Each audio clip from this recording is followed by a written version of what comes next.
Videos देखने के लिए सब्सक्राइब करें जनसत्ता.com, बेल आइकन दबाकर पाएं लेटेस्ट नोटिफिकेशन। नमस्कार, स्वागत है आपका जनसत्ता में। देश में लागू लॉकडाउन के बीच केंद्र और राज्य सरकारें प्रवासी मजदूरों को उनके घर भेज रही हैं, लेकिन इससे कोरोना वायरस फैलने का खतरा भी बढ़ने लगा है।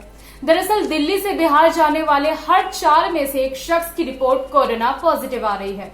ऐसे में हेल्थ एक्सपर्ट्स ने चेतावनी जारी की है। इस रिपोर्ट में जानते हैं कि प्रवासी मजदूरों से कोरोना वायरस फैलने की वजह क्या है।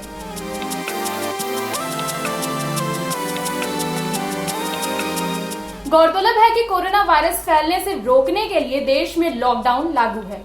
हालांकि इस वजह से प्रवासी मजदूर देश में अलग अलग हिस्सों में फंस गए हैं। ऐसे में सरकार उन्हें उनके राज्य वापस भेज रही है, लेकिन इसके साथ ही कोरोना वायरस का संक्रमण फैलने का खतरा भी बढ़ गया है। बता दें कि 18 मई तक बिहार में कुल 8,337 प्रवासी श्रमिकों के सैंपल लिए गए। इनमें से करीब 8% कोविड-19 पॉजिटिव पाए गए।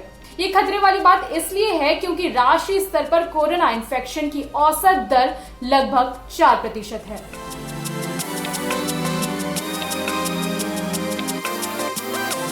आंकड़ों के मुताबिक सिर्फ दिल्ली से लौटे प्रवासी मजदूरों में से अब तक 835 सैंपल लिए गए हैं। इनमें से 218 प्रवासी श्रमिक कोविड-19 पॉजिटिव पाए गए हैं। ऐसे में संक्रमण की औसत दर 26% से ज्यादा हो गई है, जबकि राष्ट्रीय राजधानी दिल्ली में कोरोना से संक्रमित होने की दर लगभग 7% है।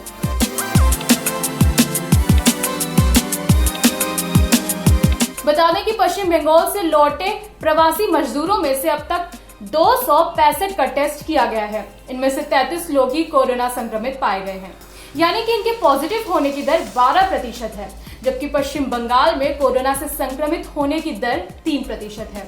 उधर हरियाणा से लौटे प्रवासी मजदूरों के 390 सैंपल में से 36 पॉजिटिव मिले हैं। इनके पॉजिटिव पाए जाने की दर 9% है, जबकि पूरे हरियाणा में इन्फेक्शन रेट 1.16% है।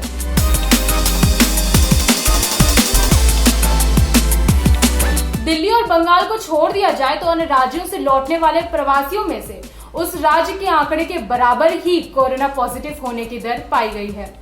जैसे महाराष्ट्र से बिहार लौटे प्रवासी श्रमिकों के 1,283 नमूनों में से 141 कोरोना संक्रमित पाए गए हैं। इनके पॉजिटिव मिलने की दर 11% है, जबकि महाराष्ट्र में पॉजिटिव रेट 11.7% है।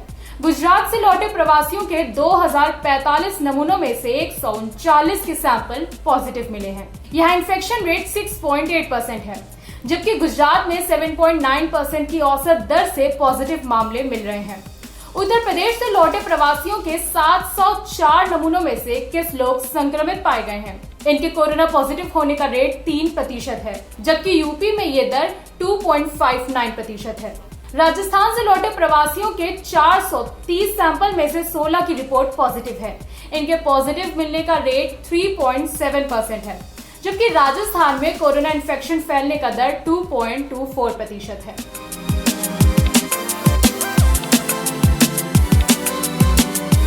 कर्नाटक से लौटे प्रवासी मजदूरों के 203 नमूनों में से 6 की रिपोर्ट पॉजिटिव आई है, यानी 3% लोग इन्फेक्टेड मिले हैं।